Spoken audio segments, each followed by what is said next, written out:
Hey everyone, it's John Kerwin here, and I'm really excited as this is my podcast called Open Minded.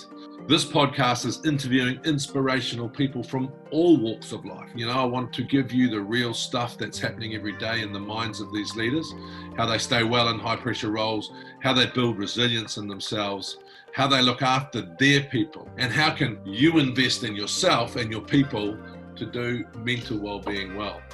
So this is JK, and this is Open Minded. So let's go. Welcome to Open Minded. I'm John Kerwin, and today I'm joined by Tazmayn, but she likes to be called Taz, or doesn't mind being called Taz, but like me being called JK. So Tazmayn Goode. She's a wellbeing consultant and the managing director of the 360 Academy, operating out of Melbourne, Australia. And we all know how hard Melbourne's done the COVID journey. She is also a strong advocate for diversity, equity and inclusion, and is about to launch a new program, Empowered, working with disadvantaged communities across Australia to improve their mental well-being and create pathways into the workforce. That is so cool. We'll dive into that. Welcome. I'm so pumped to have you on the show. I was so excited that when we got on the pre-show, all I did was talk, so I apologise for that. So, I love it. We connected over music. That's what it's all about. Yeah, we had that music conversation, right? But before we jump into some of those discussions, tell me a little bit about yourself, because I can sense and hint a little bit of South Africa in the... A little bit, just a smidge. Yeah, I grew up in South Africa. I am an avid Springbok supporter. So when I told my dad about being on this show with you, he was all excited for me and all of that stuff. So I'd like to tell you I'm really happy to be here with you too.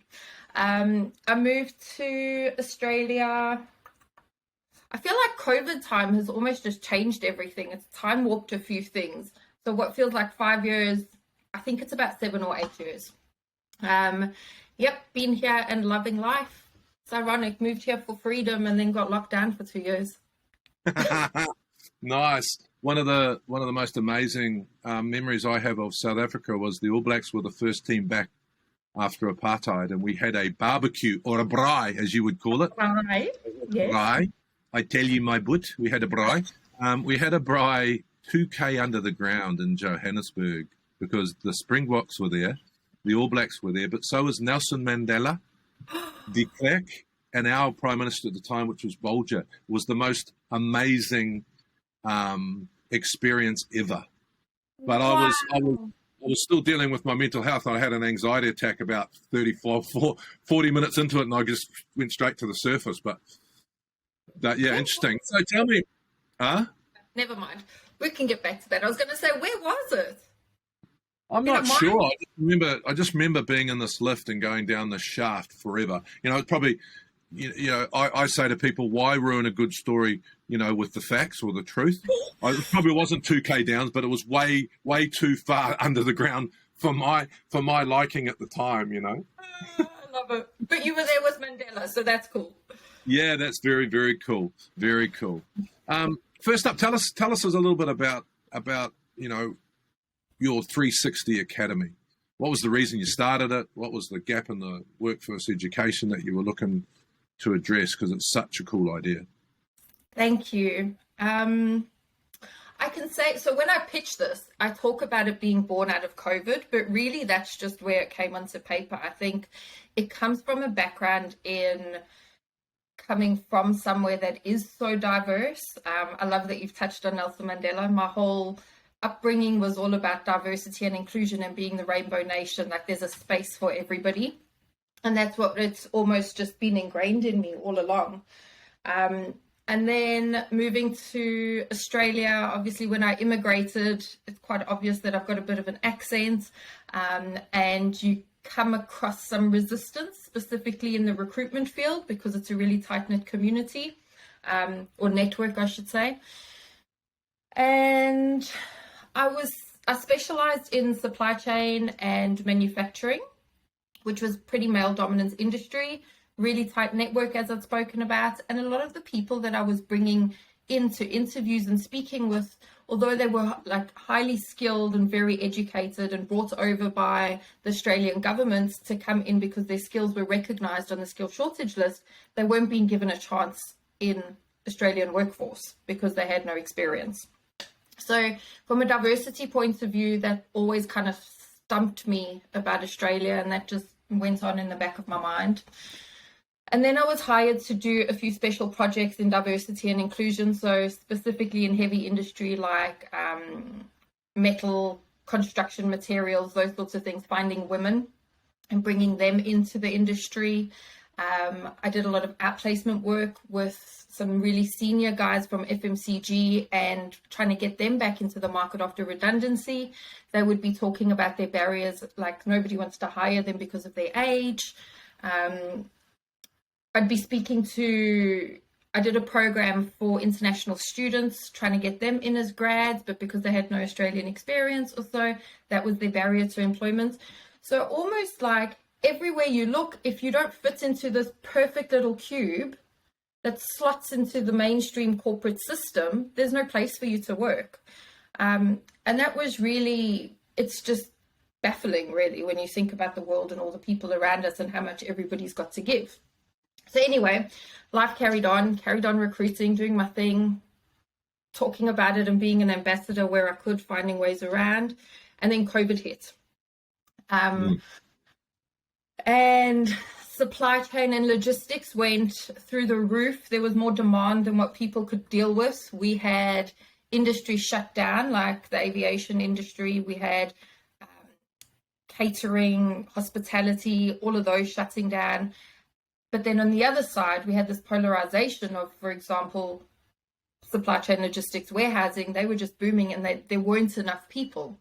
So the conversations organically started happening around, well, there are people, they're just not from your industry, and they might not look like the way you like your people usually to look, and they might be a different gender, or they might have different ways of learning, or they speak a different language as their first language. Let's just have a conversation. And that's where it's grown from. So the business, the key employer that we work with, the business said, yes, let's do this. We can definitely see merit in it. Let's give it a go. We focused on transferable skill and getting people in. But then when we started speaking to people who were unemployed and going through this extensive, like long-lasting trauma where nobody was seeing the end of it in our lockdowns, we were more than a year in, they were going, but we faced all of these rejections and little microaggressions along the way. We're too scared. We're too anxious. What do? We can't go into a new workforce. There's too much change going on. We just can't deal. We just want to stay safe, physically and psychologically safe in their homes. And then that's where the program just started building at. So it was focused on the job seeker, and then it went to the employer and went, this is where the problem is. Okay, let's open their eyes for a little bit, just tiny changes at a time. And then we go back to the job seeker and we go, okay, now let's build on some of your skills. Not skills in warehousing, supply chain, logistics, skills as in resilience and creating your own psychological safety and coming across, working over your barriers that you've got in your mind, stripping yourself from your labels, celebrating your wins when they do happen. And this is where we are. And so tell me, by that collision of natural and unnatural forces, so is that where you started thinking about the Wellness Hub as well, which is one of your other projects? Because you can't really, and I'm going to talk to you about unconscious bias shortly, but you can't, one thing people don't realize is the anxiety of actually changing and getting into a new job. Absolutely. And that's a big part. So I think I feel like this is just the most beautiful, universal collision of skills and good stuff and bad stuff that's happened throughout my life and career to bring me to this point. But in my corporate recruitment experience is always mid to senior level management. And when I speak to job seekers who are unemployed, I talk to them about your anxiety and your nerves are 100% normal. When I tell you that the 250K earners that run businesses and host meetings and make $1 million decisions have these nerves when they go for interviews or when they're changing jobs or anything like that, that is normal. Everybody experiences that. So it's very much part of it. The anxiety piece was normal before COVID. Put COVID on top as an extra layer and it just skyrocketed everything. But I'm going to circle back to the Wellness Hub. So Wellness Hub was probably where I took my personal experience and learnings and all of that stuff and put it into the corporate space. So I was in recruitment, I was doing the diversity and inclusion and working those special projects in the agency that I was working with. And a opportunity came up to start a new division within the business for well-being, knowing that people were stressed. So what was happening and what we were seeing was we had an EAP provider, or we had an EAP service, and clients were phoning and they would say things like, we know our people are struggling. Why is the uptake not increasing? Like, why are we still sitting at 1% uptake? We know people are struggling. Why are they not phoning for help? So we started to investigate all of that, which got me into the science of well-being, and learning all about the proactive tools and what the barriers are to people using EAPs. So it's the same barriers, you would know this. It's the same barriers reaching out and saying, hey, I don't know if this is depression, or hey, I need to speak to a professional, or I had an anxiety attack. People don't like to do that. And I'm not sure about in New Zealand, but in Australia, certainly. And this is also, actually, I'm going to go down my own little rabbit hole here. But this is where cultural differences make such an impact, and how diversity and inclusion impacts well-being in a company. So, for example, in South Africa, you don't even talk about depression. Like, I was held at gunpoint, and the next day I went to work. Whereas here, you'd be given mental health leave. It would be like, whoa, little things like that. Little things like that. Little things like that. Hey, no, sorry, I'm going to have to stop you there, but you get a gun put in your head and you go to work. No, you've got to tell me that. Please. Like, and no, you just went, oh, yeah, all good. Come on. What's that? What happened? Wow. That happened twice. That happened twice in 3 months. So the first one, I was on my way to a concert with friends, and there was we were stuck in traffic, and there was a knock on the window, and it was a gun, a guy holding a gun. I don't know how he was going to hijack us, though, because there was traffic. He wouldn't be able to get anywhere. I don't know. And the second one, we were pulled over by police and assaulted by police. But real police or real police? Real police, yeah. But the point of the story is, the point of the story is, in South African culture, you just dust it off. It happens to everybody. Go to work. Wow. In Australian culture, it's almost somebody else. It's not even that. It's somebody's got it worse than me, so I'm not going to phone. So South Africa, they go, oh, it happens to everyone. It's fine. Australia, they go, oh, no. Somebody else has got it worse than me. We'll leave the phone calls to them. They can deal with the EAPs. What's it like in New Zealand? Is there a stigma there? Probably, I think the interesting part of this conversation is, and I'll ask you a question back, because what I'm trying to tell the world, and I mean the world, because I do think that genuine mental health in your employment will be the future of productivity, happiness. I firmly believe that, right? But the interesting thing is, mental health has never been explained properly. So when I go to Australia, especially, you talk a lot about suicide, right? Which we should talk about, but we're mixing up what I would say. I had suicidal ruminations. I nearly jumped out of a window one night, but I had anxiety-based depression. I was really unwell for a while. Then I went back into the workforce. Now, 4% of the population are going to be born with some sort of mental health issue, but it's actually the spectrum that normality's on, and then you get pushed, what I call off the cliff. I got pushed off the cliff. So we need to tell that story to people. I talk about smoking in the 80s, Taz. You're way too young, right? But in the 80s, we all smoked, man. It's all good, because we actually didn't know how bad it was. By the end of the 80s, we knew that it caused all these diseases, and we better not do it anymore. right? Around it. I think mental health is the same, right? Mental health is the same in 2022, and COVID's been the big thing to say. Actually, people, like I was saying about recruitment. Why wouldn't we talk about how you deal with anxiety in when you're recruiting someone? It should be an open conversation. You should have, how would you like your mental health to be managed when they're being brought on board? So I think in New Zealand we're better with the stigma, so that we're dropping the stigma. But the reality is we still think to admit to it is an incredible weakness instead of just normal. Normalize it, 100% normalize it. And I agree with you wholeheartedly about it's the way of employment. I believe that there's no such thing as work-life balance anymore, work-life difference. There is just life and there is time, and we cannot separate the two. And people with life will experience struggle. It's just normal. Struggle causes mental health concerns for everybody. And we know that if we look at the physiological impact of stress on the body, look how physically ill people are. It normally comes from stress. But we diverge here. What was I going on about in the first place? Wellbeing, the wellness hub. Yes. So, I mean, it's been a natural flow, Taz. It's been beautiful. So, yeah. Okay, good. But that's how I do things.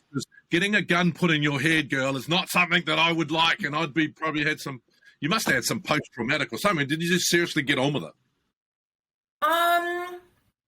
I seriously got on with it. So I have a shopping.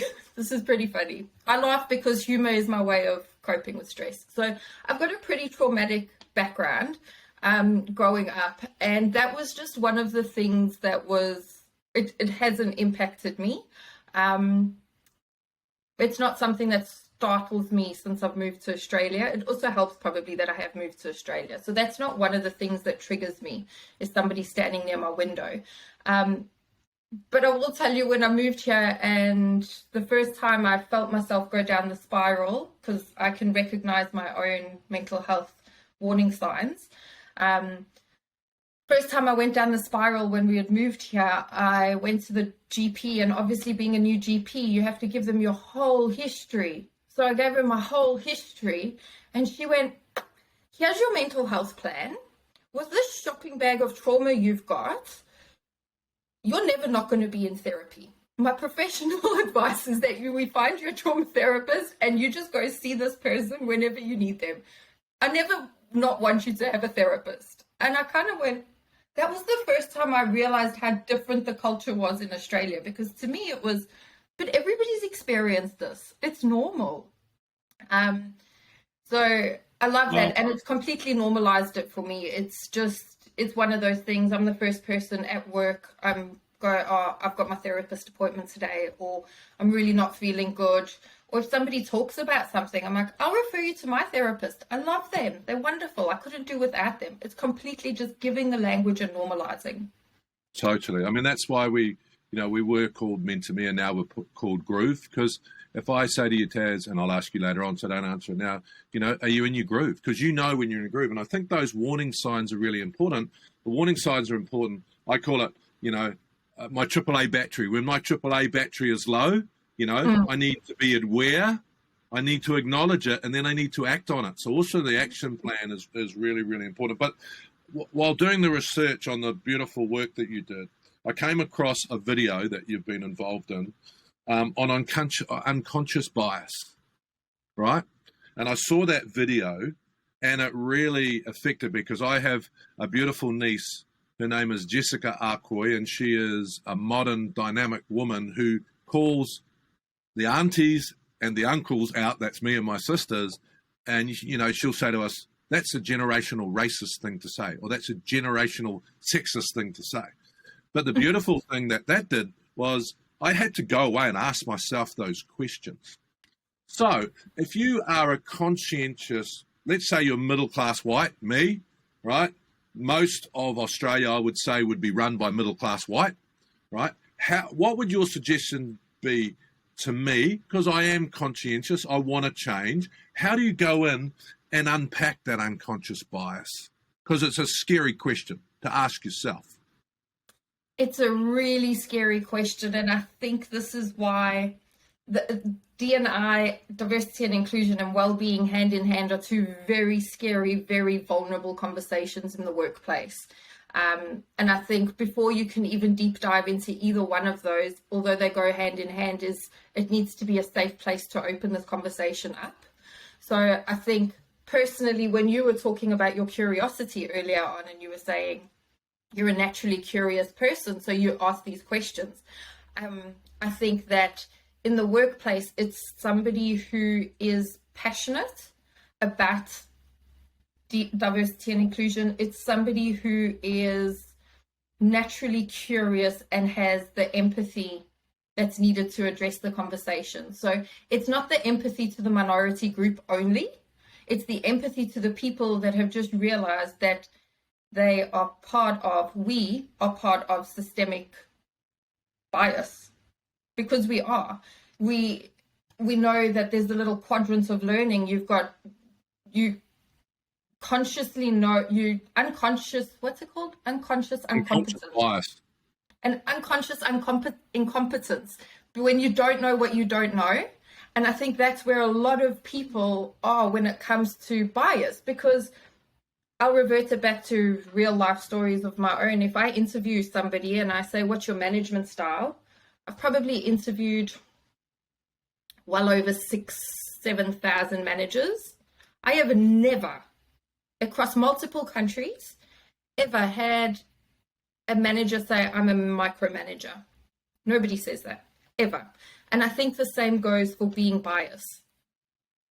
I don't think anybody ever says, oh yeah, I'm definitely biased. Or if they do, it's very rare that they say it, and they're even less likely to say it in the working environment. Nobody's going to own up to it. So I think if you can start with the blank slate of saying, okay, we know this exists, and perhaps doing an exercise for everybody. I love doing this exercise. So get a piece of paper and you write down 5 people's names that you go to, either in professional or personal, when you feel like the stuff's about to hit the fan. Who are the 5 people that you go to? Write From a their names business down. point of view or in general? Both. Personal and professional. Yeah. Write those 5 people's name down. The column next to it is the person's age. Yeah. Person's gender. Yeah. Person's first language. Yeah. And where they fit in socioeconomically. Wow. Everybody, it doesn't matter what your background is going to have, or not everybody, 90% of people will have people that look like themselves and come from similar backgrounds to themselves. And that's across the board. And I think once you go in at a clear slate at that and you go, this is natural, this is what everybody has been taught to do, this is just what we do. How do we build upon this? What is it that we can do differently? How can we have conversations? Yeah, how do you change that, Taz? So how do you change that? So I've just started writing. I've got to 4 names. And I'm thinking, wow, you're right. But how do I change now then? So are there people within your business that don't fit into that group, or people within your social? I've got a combination of personal, because I don't do work-life balance. I do life. So, you know, when I thought about, well, my wife's one, you know, my co-founder here at Groove, Adam, he's one, you know, another guy called John, he's one for one part of my life. Another guy called Kevin, he's in it for another part of my life. And then the last one is sort of friendship. You know, that's my mate Ricardo Salik. So we often talk. Yeah, they are all like me. So what I do is, so I write down lists of, because this is a lifelong thing. It's taken you this long to learn your bias. It's going to take you the rest of your life to unlearn your bias, but there's active steps that we can take. So personally for me, I love to be in uncomfortable conversations. So if I walk into a networking room, I'll see who looks like me, who I'm naturally drawn to, and I'll be like, no, I'm not going there. and I'll find somebody else that I wouldn't naturally go to. That's an in-person, and then I'll have a conversation with that person. So that's just a tip, for example. But if we make a list of the minority groups, so who do you reckon you know the least about? Refugees, immigrants, young people, women? Can I just ask you a question? Because I think when you talk about it being a safe environment, like I'm feeling awkward here because I'm worried that I've just revealed a bias, right? I'm going, is that really a bias? Is that like, so when you say a safe situation, you have this, and obviously I'm not worried, because I tell the whole world everything. Everyone knows I'm pretty transparent about my mental health and all that sort of stuff. So I'm not worried about this because I do ask myself these questions. But when you say safe, if you're trying to create this environment, what does that mean? Because if I felt, shit, maybe I have, if I felt that, how do you create that in the workplace? I'm the CEO of a big company, and I'm looking at this. I'm going, okay, because he's not going to feel comfortable with this stuff. So how do you create the safeness before we move on to the next step? Oh, okay. So that in itself is a really big piece too. So creating the psychological safety is all about the way. Oh, here's a good one for diversity and inclusion into psychological safety. So do your people feel valued? Do they feel heard? And do they feel like they have a right to be there? So that's you creating psychological safety. If your people feel that way, they're naturally going to feel safe. It's the same as how you can and the way that you do that is through you as the CEO of your business, is you sharing your vulnerabilities. So for example, if we were doing something like this at your offices, we'd say, guys, we want to do this. We know that nobody's perfect. This is just one of our pillars of improvement that we want to focus on. Let's do some exercises. There's no judgment here. What I would do is, for you as the leader, you could do yours first, and you wouldn't even have to divulge anything. You would say, you wouldn't even have to share who your people are. You could say, I can see from this, it's in black and white where my biases lie. It doesn't have to be, and it's from the top that people are recognizing that this is natural. It's the same as mental health is natural. To wobble and struggle is natural. This is natural. It's learned behavior. It's what we do. So if we can just... Fault, right? This is not my fault. No. This is not a fault thing. I know, but that's where you go, right? So like when you feel uncomfortable, you think, So I think when you're talking about psychological safety, I think you did right. You need to establish that. And then the second question you're about to ask me when I went on that little tangent was, where do I think my bias lie? What was that second question? Because I had to clarify safety before I answered it. It started to scare me. Before we went into that. So I should have written a note on what that was. No, you're talking about indigenous, minorities. So that was the sort of where the all question. All the different groups that you would go to. So which sort of group do you feel like you know the least about? Probably a lot of our new ethnic groups in New Zealand, possibly. Okay. Probably like a disability person, probably would be somewhere that I would I'm talking about the workspace right now. Yeah. So they would be the two ones that I'd know least about. I'm trying to discover about diverse religions as well, religions that have pushed on us from all sorts of different information. So I guess those three, would be ethnic groups. Those three would be me. That would be a good start. So what I would do personally, if we were remembering that diversity and inclusion and how we create the psychological safety around all of this and that awkward feeling and avoiding it and letting the people in the room with you know that it's okay, is having that conversation with them and going, guys, this is the group that I would like to learn more about. And it could be over email, it could be a Teams meeting or whatever. And I'd love a social occasion where we learn a little bit more about this. Who in our community, as in our work group, who in our community has a connection to this? person with a disability or a person from a different religious background. Let's have an informal gathering. Let's catch up and have a coffee, or let's have, for the purpose of getting to learn from each other. So it would be, do you get the show called You Can't Ask That? No.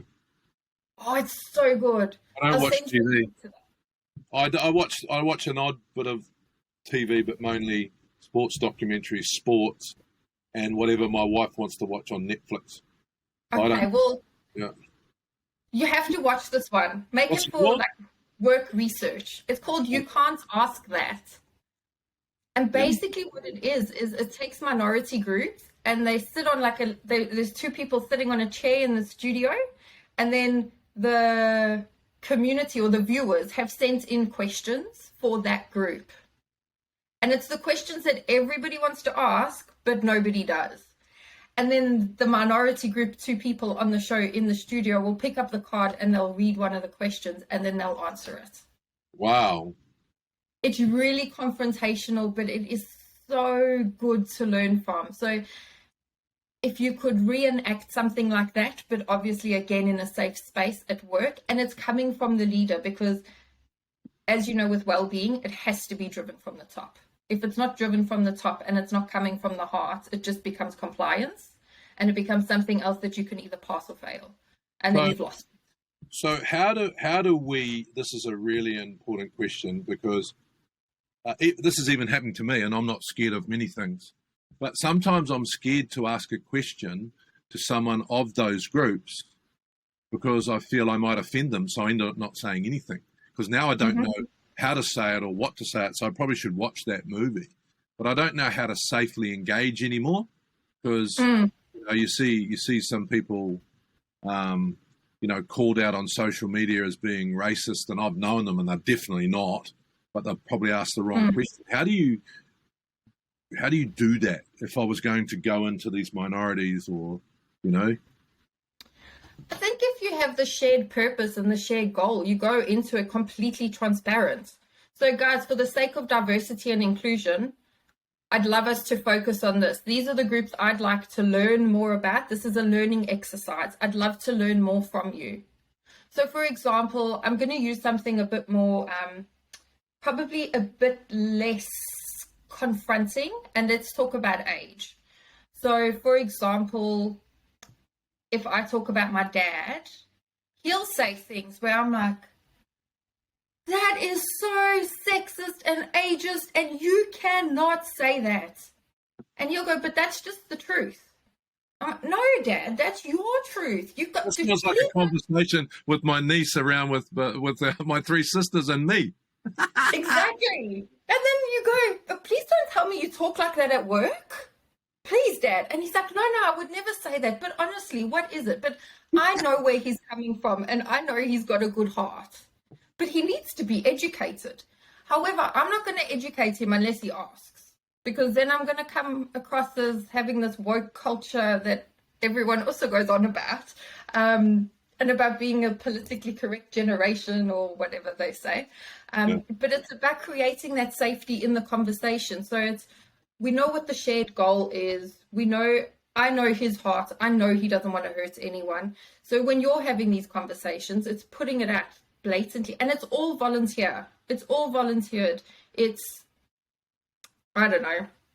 My business partner comes from, or she moved here when she was 3. So, and she's got Filipino background. And I know that I can ask her anything, because she knows that it comes from a place of love and understanding, and truly just to understand because I'm curious. Because the more I know, the better I can be. It's as the same as with anything. So I think it's the tone. So let's flip it now, because I know you're also involved in Empowered, right, which is addressing this issue. So I've been talking about me, but tell me, you're working with and please, I apologize if I don't get the right, with the Uringa people, refugees, indigenous peoples, culturally, linguistically diverse people, women from backgrounds with the domestic abuse, youth, those aging for the workforce, that's me. So tell me what your learnings are from their point of view. Give me. I'm still playing the middle class white CEO. So what can you tell me that I should know about them very quickly? What they go through and what's the best way to approach it? Oh, that's such a good question and not a quick answer one. I'll tell you, so the example from Uringa, that's a really, really good one. That's another company that we're working with. They're indigenous owned, and their goal is integrating indigenous youth into the Australian workforce. This is something that they know is very long term, so it's cultural change at really, really deep levels on both sides. So they're looking at a 30-year project.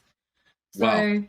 It is massive, and I think the fact that they've laid out that it's going to take that long makes all the difference, because it's intergenerational change. It's not something that can happen overnight and here you go, there's a 5-year tender, go for gold. That's never going to happen. So it's from education stage into tertiary education, into apprenticeships, into employment, and it's working through mentoring. So we know that with the indigenous groups, a lot of it has got to do with elders, mentors, and people that they look up to. So Uringa is indigenous owned, and the guy that owns it, he comes from a legal background. So he is that person that guides people through it. Definitely part of the change. I think the main thing that I've learned through dealing with them, the Uringa group, is about listening. So we say minority groups, but every minority group has got something different that's happening. So it's just about listening to what the barriers are. What is it that you face? And then taking it from there. And then having the conversation with corporates and the businesses and saying, the system was never ever designed for these groups. The system wasn't designed for people that don't have passports or 100 points ID to get just onto your onboarding system. Something so basic. That is the barrier to employment, is that they don't have 100 points of ID to get onto an onboarding system. Come on, like we can work around that. Or something like the system wasn't designed for women who are single parents that have to do either pick up or drop off. So can you make flexible shift arrangements? Things like that. It's really basic things. It's listening to what the barrier is and listening to what people are saying. And that's how you create the psychological safety in those groups, is let me hear you. Let me hear what the problems are. And I value what you're saying. Let's find a solution for your financial independence by getting you into the business. And should we as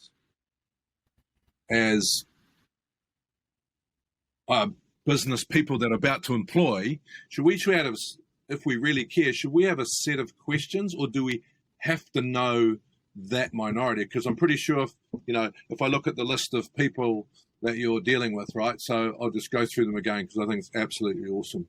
Refugees, indigenous peoples, culturally and linguistically diverse people. I mean, you're talking about 3 or 4 different sets of minorities that would have different sets of issues. So how does the employer actually do the right thing? Because, let's say I've done my little test, I've gone out, met some minority groups, but then the mental health of those people sitting down in front of me and the logistical things that are going to make their life simpler. So do you have a formula of questions that I should ask that are going to make them feel comfortable to actually tell me about some of their challenges so I can make some of those decisions? Remember, we don't know a lot about them, right? That's the problem. That's exactly what it is. And it's all about asking the questions. And I think the way that you do that is through creating a safe environment. So a safe working culture, somewhere where there is diversity. So, hey, I can see somebody that looks like me. And they're not just over there shuffling paper. They're making decisions and they sit around the boardroom table. So there's somebody with a voice that sits at the table and that can make a decision.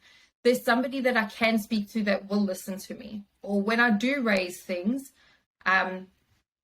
there's a conversation about it. It's not just shut down. Something is followed up around it. I think having a shared language, especially. So what does diversity mean for us? Like as a business, it's the same as when you set your values. Your interpretation of integrity could be very different to my interpretation of integrity. So until we've defined it and we've created our own language around diversity and inclusion and equity, we could all just be talking completely different languages. Because you think not, my dad thinks not calling me a blonde bimbo is nice. He thinks he's being great and he's so politically correct. I need to have a beer with your dad. I'm going to have a beer with him. He'll have a braai for you next time you're in Melbourne, above ground. But which, I know he's a South African fan, but which rugby franchise does he follow? That could change things. He was actually a ref for the Lions. Wow. Yeah, the Transvaal Lions back in the day. The common language one is very interesting. So I'm acting like a CEO here, right? So I would need to get some help to create that common language from someone within that minority, and then teach the whole workplace, this is our common language. Have I understood correctly? Yeah, so not specific. It doesn't have to specifically be somebody from the work, somebody from outside, but perhaps it's something you have a group discussion. So you have a roundtable discussion. There's no one person responsible for diversity and inclusion at work. It's a roundtable discussion. We've got representatives. Anybody, any ambassador who's interested in it comes and sits at the table, and together we come up with our own shared language, because we're creating our own culture. We're creating our own Groove tribe. And what do we as Groove and our tribe, what does diversity mean to us? What does inclusion mean to us? What is it that would make us feel safe? And everybody gets a voice, and it's a brainstorming session, really. I find this really intriguing, because I'll tell you about a couple of things that are happening in my world at the moment, right? And I want to talk about your world. So we're both in the same world, obviously, with mental health. So you know what I'm talking about. But in the diversity one, there's a lot of people who are saying to me, yeah, mental health and wellbeing, that's a strategic pillar. Oh, but I got no budget. And I'm going, well, hang on a minute. Then it's not a strategic pillar, is it? I can't say that in front of them. I'm going, stop saying what you should say and just tell me. And that, like, there's a lot of box ticking going on in this space.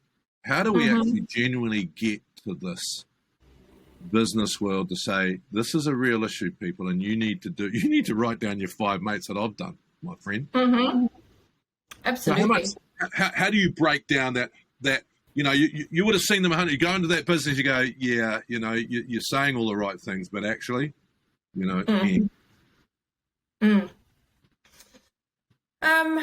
So what's the question? Yeah, the question was, how do we actually make this way more genuine?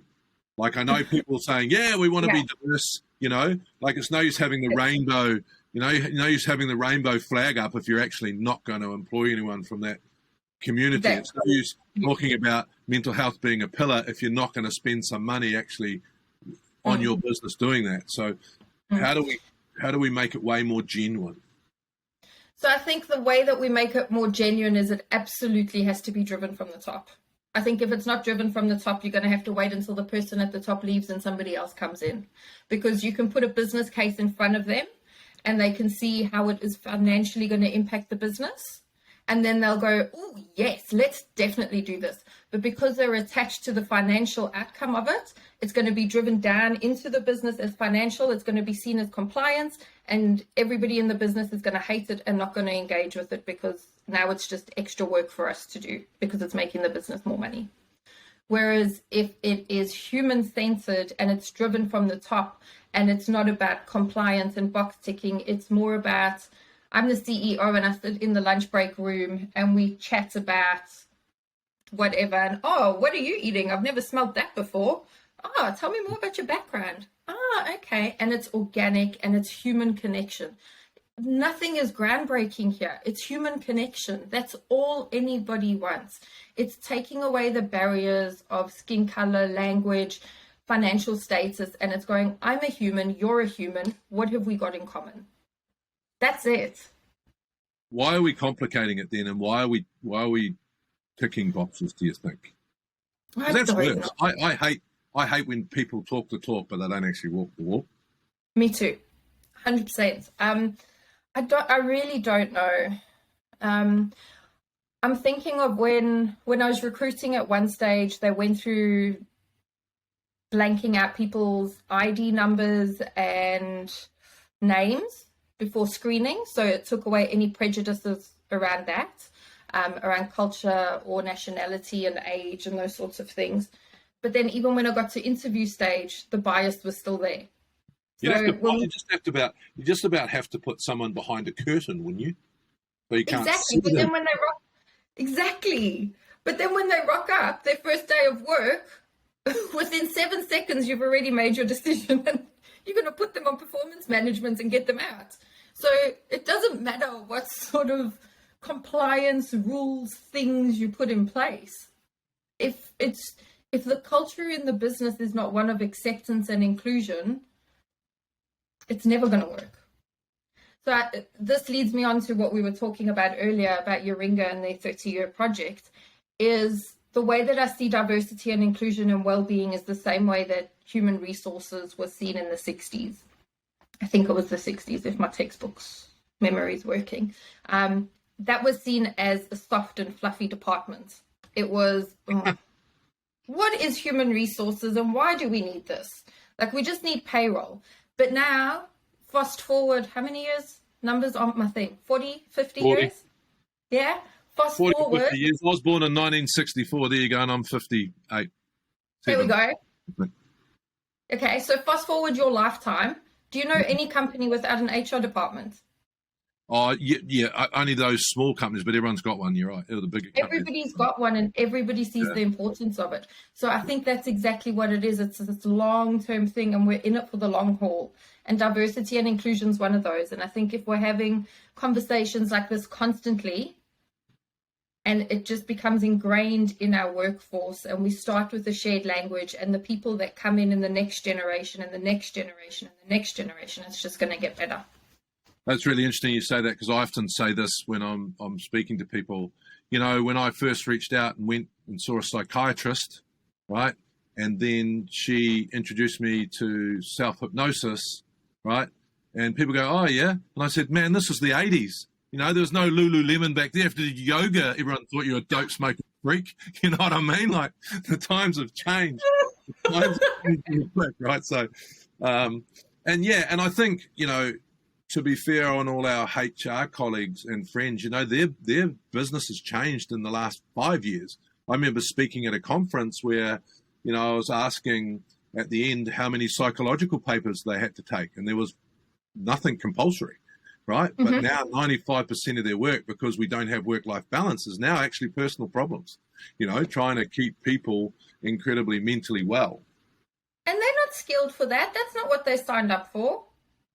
Well, I'll have to be skilled in that. That's, you know, and that's what I'm saying, you know, and I keep saying this and yelling this. The future of great CEOs is actually genuinely implementing mental health into the well-being plan and looking after the minorities and, you know, making sure that we are having these diversity inclusive workplaces. That is the future. If you want to be, right, a leader of the future.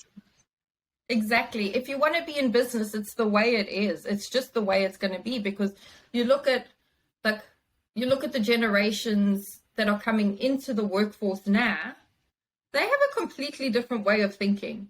They have a completely different way of thinking. And they've definitely got that instance, they've got just a different sense of self-worth and this instant gratification. And if I'm not worthy, if you don't treat me well, I'll be leaving. And what are you without your workforce? Yeah, exactly. You're not going anywhere. Yeah, no, you're not going anywhere. And I think what we're passionate about here at Groove is proving that it's going to improve your productivity. It's going to improve your retention of great people. You know, and I'm pretty sure that if you do the things that you're talking about around diversity, you're going to uncover hidden genius, right? Of course. You're going to do that all the time, and you're going to be richer as a business for it. But we do need to prove those things. We know what we need to prove. retention of good people and profitability, because even we get the most cynical people after that, right, Taz? You get even the most cynical people, and I think that's important. At Groove, we talk about, and I'm really looking forward to this, these questions for you. Groove, we talk about being in your groove, Taz. Are you in your groove, right? And it's based on the 6 pillars, so it's based in clinical science. It's what I call my daily mental health plan, but I want to ask you about your groove. So here we go. What do you do to chill? Cool. So the first groove is things to relax. For me to chill, I'm outdoors doing something really slowly, like walking slowly or sitting or yoga, somewhere beautiful. The beach, the gardens, the lakes, outdoors and slow. That's me chilling. What do you do using your mind to be creative? I paint and I write. Oh, wow. That's beautiful. Yeah, and I'll just say to people that technology is taking away our moments to actually be creative. So, you can, instead of looking at your phone, you can start a painting, right? And this is what we have to battle with, pick up the paint, even if for 15 minutes. So I think that is a really good one. Eh? Even if it's ugly, it's about the process. Amen. How do you connect? How do you connect? So staying in touch with people that matter. When I need connection, I phone my gran in South Africa. I speak with her a lot. She just comes with a wealth of knowledge, and I just love her. She's just got a different perspective on life. Or if I need connection, I consciously play with my 3-year-old like I'm a 3-year-old. So get out of adulting, and I don't see it as a chore. I just play with my kid. There's a beautiful Māori saying that says, if you want to have hope and faith in the future, you must always stand on the shoulders of the past. Yeah, that's where, my mum who passed, she was an incredibly wise woman, and this is a stereotype, she was a mum. She was a stay-at-home mum, and you probably wouldn't put wise next to her. But that's just a prejudice, because she was incredibly wise. Move. What about move? Getting up and about. What do you do to move? My daily practice, I walk, because I just love it. I love the movements of that. I find it really meditative, actually, to be on the move. I practice yoga. And if I need to move, I'm in a funk and I feel like I need to move because I know my body. If I move my body, my brain gets better. I dance. I'll just put a dance song on and just dance. Which is your favorite dance song? There's a song by Rufus de Soul, which is not really my style of music at all, but it's called Inner Bloom. It's just really different and it's a good one to go to. Before the podcast, we were talking about music and connection and connecting to your past. So I just thought I'd talk about that now. So music is, you said you listened to a podcast that was really interesting. Yes, the podcast it was a Tim Ferriss one. I think it was 583, but he was interviewing Suzanne Cain. Yeah. And she talks about the spiritual connection that music has. It's like music, I think she did neuroscience, but music lights up the same part of your brain as spiritual connection and meditation, a certain type of music. Wow. How the frequency impacts us. Yeah, no, because music moves me. I don't make phone calls in the car, very rarely, maybe to family members, but normally I'm listening to music that moves me, and I'm always finding music that moves me. It's incredible. And do you, so are you moved by music of a different language? Yeah. So I would recommend people to listen to a Aboriginal Torres Strait Islander called Garamul. Have you heard of him? He passed away. It's one of the most beautiful documentaries you'll see. He was a blind Aboriginal man, and his voice is what I would call haunting in a beautiful way. They did a beautiful documentary on him, and his people let the documentary stay out there, although it's not good in their custom when someone's passed. But he was like, his voice is unbelievable. So, and I listen obviously because I listen to Italian music. So yeah, I do. How do you celebrate? How do you reward yourself? This is something I should probably work on. I don't celebrate in material ways. That's not something for me. Normally, if something exciting happens, like when this podcast is done, I'm going to feel really happy about it. I'll do like a little streak, like happy dance, and I'll go hug the closest. Like the first person I see, I'll hug them and I'll be happy, and then I'll be moving on to the next thing. Oh, that's so good. So you don't wait to celebrate, you do it straight away. That's a great idea. I'm going to do that. Yeah, it's instant. Yeah. Enjoy something you do just for you. I'm a sucker for the performing arts. So live music and theatre events. Love, love, love, love. And one of the reasons I moved to Melbourne. Really? How beautiful is Melbourne? I was there 2 weeks ago, and it was like, it felt like Europe. Yes, it does feel like Europe. It was Formula One week. The people were buoyant, and so I've got some quick fires. Okay, go. What book are you reading?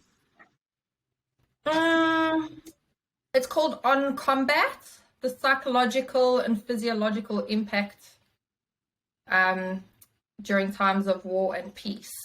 It's a really good book. I know, I'm really heavy. And when I need to unwind and read something, because I have multiple books on at a time, I'm reading The Beach by Alex Garland.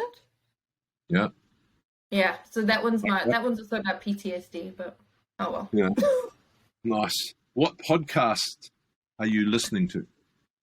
I've just finished that Tim Ferriss one, but I also listen to a lot of Brené Brown's podcasts. I love her podcasts. Who should we interview next? Ooh, you should interview somebody within your community from a minority group that you want to learn more about. I will. Okay, done. I will do that. Pick someone. Okay, I will pick someone. And then they get to ask you anything too about you and your stereotype. Oh, hey, just don't make me feel too uncomfortable. This is the third time now, and this. I was supposed to come on the podcast and make you feel uncomfortable, and you made me feel uncomfortable. No, I'm only kidding. I'm only kidding. I'm really passionate about these things, and like I said, I think that when you've got an unconscious bias, the first thing to do is to be safe with yourself and say it's okay. It's not my fault, but I want to change, and I'm prepared to change. And I think that for me, I'm passionate about the future of business being genuine mental well-being in the workplace, and a genuine look at diversity and making sure it is amongst our business. Because, people say to me, I'm a New Zealander, right? But I'm also a Pacific Islander, right? I'm a Pacific Islander. That's what I am. I live in the Pacific. I know my past, but I'm a Pacific Islander. If you come here tomorrow from, and you're a refugee, you are now a Pacific Islander. You're coming to, so we need to embrace that. So this has been, I can't even believe, but that's sort of like an hour. As you've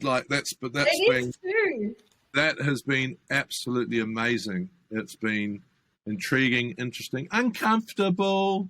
Yes. Uncomfortable. Don't you feel good? I feel good.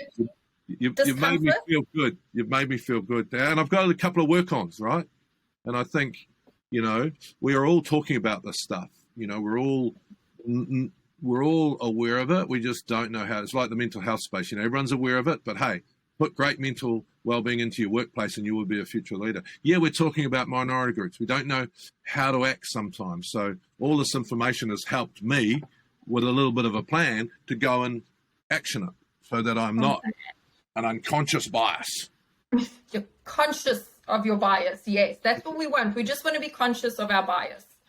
Exactly. And I'm a biased All Black fan, so you can tell your dad that I'm looking forward to the championship this year because we haven't seen any South African teams on our shores for like 3 years. We don't know what it's going to be like. I know. Oh, I can't wait for that. We should meet up at a game. Done. That is a deal. Let's do that. That is a deal. And thank you for your time. It's been fantastic. Thank you for sharing your space with me. I've really, really enjoyed this conversation. We'll see you next time. Thanks so much for listening to this episode of Open Minded.